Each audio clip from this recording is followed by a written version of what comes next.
Hey, this is Stephen Platinum, your friend in wrestling, with Platinum versus AEW Dark. This was from January 26th, 2021. A very long fucking show, and 16 matches, and all this kind of craziness. Every match was a foregone conclusion match, meaning there was no doubt on who was going to win which match. That doesn't mean that there weren't a couple of really good moments here. When Dark incorporates sort of low-end angles, I think it works at its best. We haven't seen a number of guys for quite some time, like Brandon Cutler. Ever since Brandon Cutler dropped that match to Luchasaurus, it seems like he's kind of dropped off. We'll see if he comes back. Maybe he's sick, maybe he's injured. I will allow that. We also saw the best matches that I've seen certain people wrestle, thanks to a couple of enhancement talents that really shone here. I'm going to just say it from the beginning because I was requested to do so. Who are my enhancement talents of the week?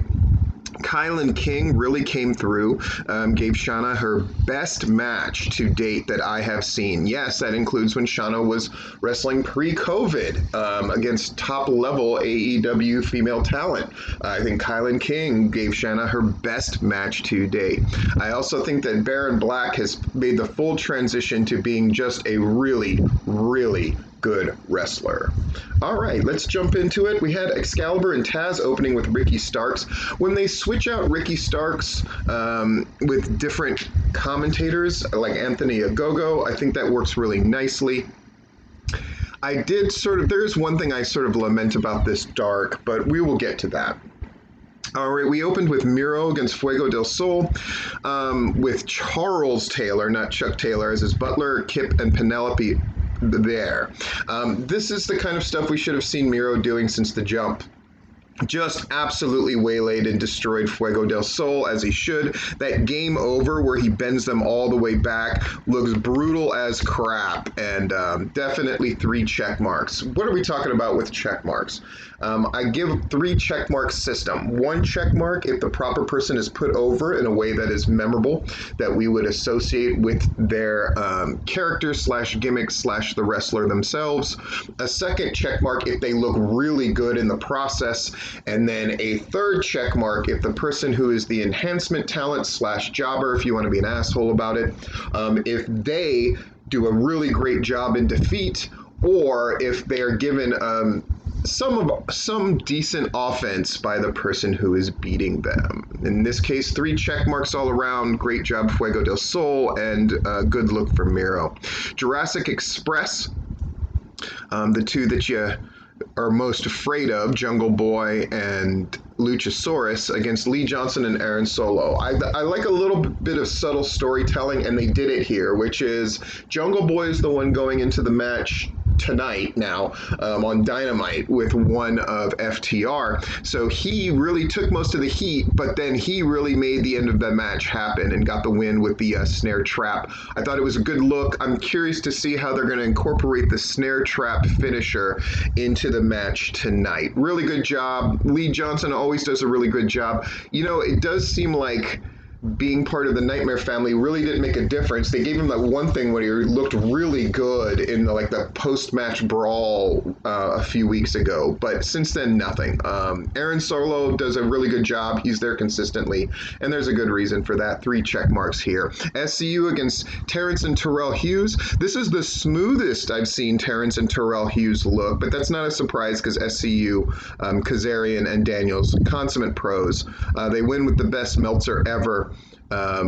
Really good stuff, and the commentators did perhaps their best job during this match, putting over the fact of the SCU story of if we lose, we're going to split up. Really putting a heightened importance on it. I thought that was great. We had a commercial, speaking of SCU, for Wrestling with the Week, which is Scorpio Sky's show. They gave that a few promos during this show, or at least a couple, and that's good. They're really pushing it. We got Mbadu and his large self and Casey Navarro against Butcher and the Blade. This was an absolute destruction. Anthony Ogogo took over as commentary, which was good. I like him in small doses, just like I like Ricky Starks in small doses, and I think it's good to give them the experience at commentary. That powerbomb neckbreaker finisher that Butcher and Blade are using is much better, that they call Drag the Lake, than what they used to do. The big man moment I thought was really great, where Mbadu called for Butcher, like, I want to be in the ring, and so they threw Navarro over, so Butcher and Mbadu. I thought it was a really smart thing to show that the Butcher is not afraid of anybody, and really worked in the gimmick. 3 check marks, great job all around. Ray Phoenix against Baron Black. Boy, Baron Black could keep up with Ray Phoenix, and Barry Morales got a great match with Ray Phoenix, and Baron Black's was almost as good. So, what can you say? The Chop Fest was incredible by Baron Black. That Thunder Fire driver that Ray Phoenix used is really great, where he knees him in the head and then drops him. For those who wonder what that move is, think of the Greetings from Asbury Park finisher that Bam Bam Bigelow did. 3 check marks. So far, we've got a 3 check mark night, and that's really great. Shanna versus Kylan King. Kylan King, sensational. Gave Shanna her best match to date, took that tiger suplex, and she's no longer the queen of crazy. I know I pointed that out before, but I love the fact that AEW is making these small corrections all along the way. Queen of crazy is a terrible gimmick. Kylan King doesn't need that gimmick, and it looked great. An ad for the Go Big show, which is awesome. I help out a guy whose channel focuses on looking at different competition shows, so we're doing the Go Big show currently, and a lot of the acts and the judges themselves seem to really like it, and that feels really good. Anyway, we got our next match, which is Brooke Havoc in literally her first pro wrestling match, they said, against Dr. Britt Baker. Boy, that's a lot to put on someone so young. Brooke Havoc, I'll say, looks great. Potential is there. Britt Baker, though, is the big shock here. Why? Really great job making sure Brooke Havoc was comfortable, yet stuff looked really good. That lockjaw finisher probably looked better than it perhaps has ever looked. Good first showing for Brooke. Britt Baker really coming into her own, not only as a personality, but as someone who you feel like could go in any promotion, and definite huge asset to the AEW women's division.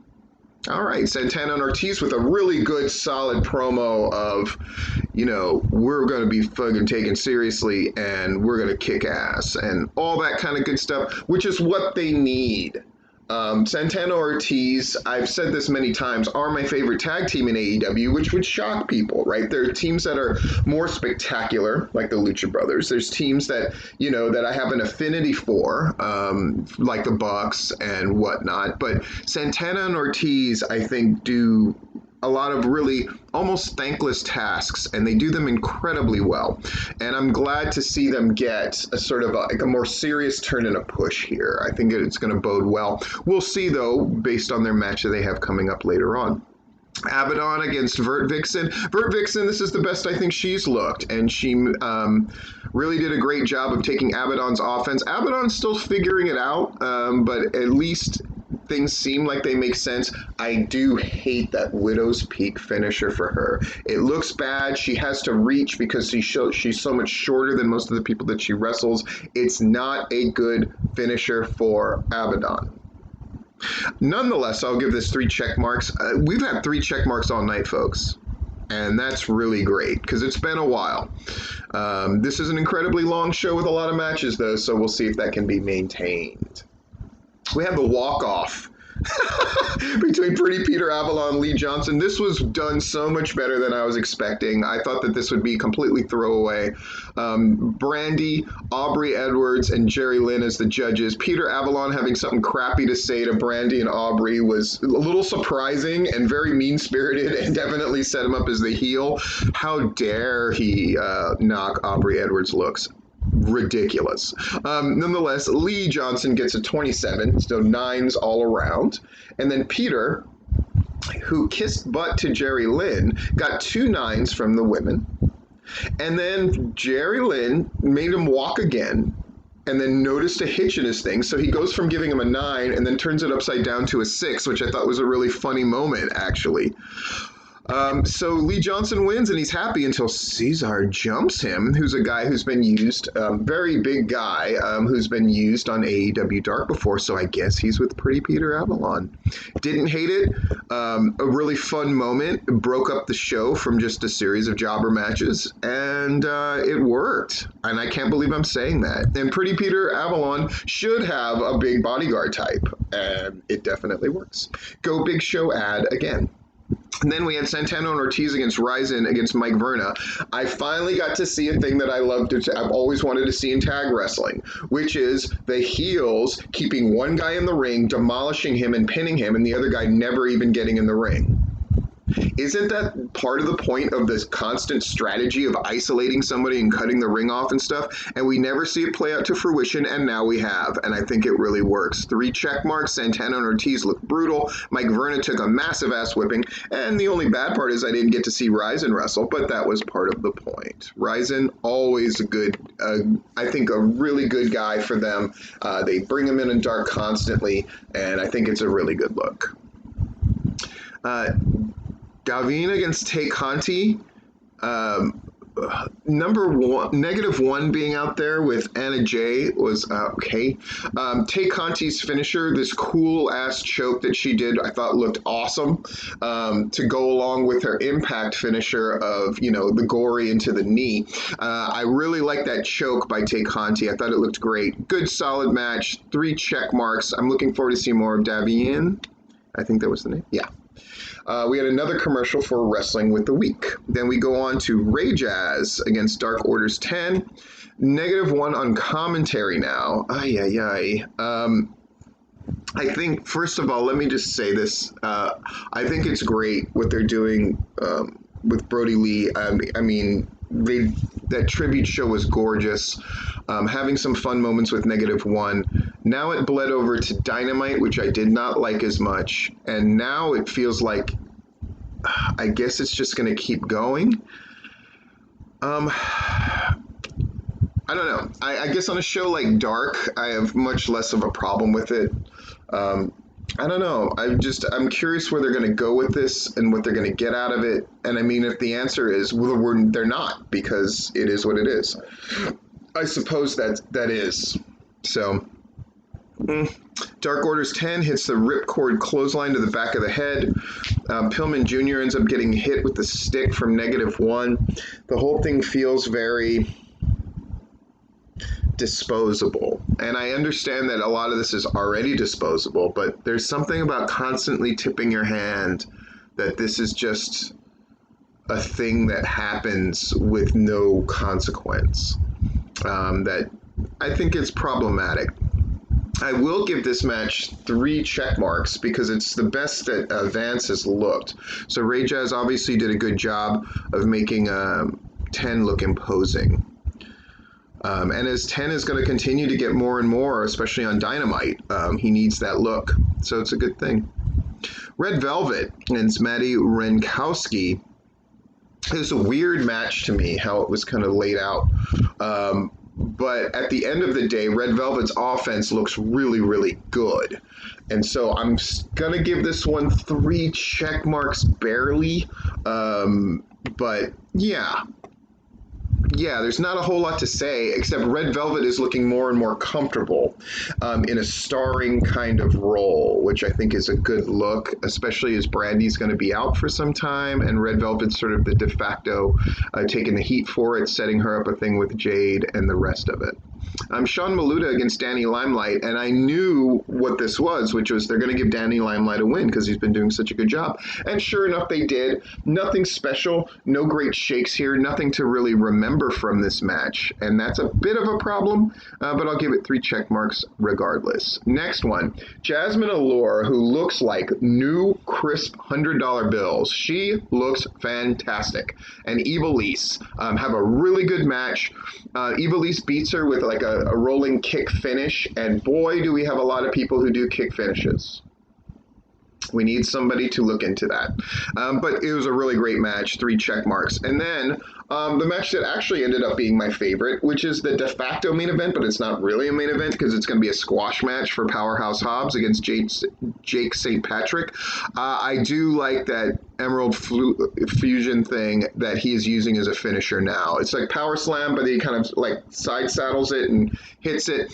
Hook with a great looking like Northern Lights kind of suplex throw as well on Jake St. Patrick. This one was very successful, 3 check marks. So a good Dark from the standpoint of having all those 3 check marks throughout the night. A couple of problematic things, but then also a great match for Shanna. I saw that she's wrestling on Dynamite tonight. She can go into that thing with confidence because, boy, Kylan King did a great job, and Baron Black, congratulations on keeping up with Ray Phoenix and having that match work as well.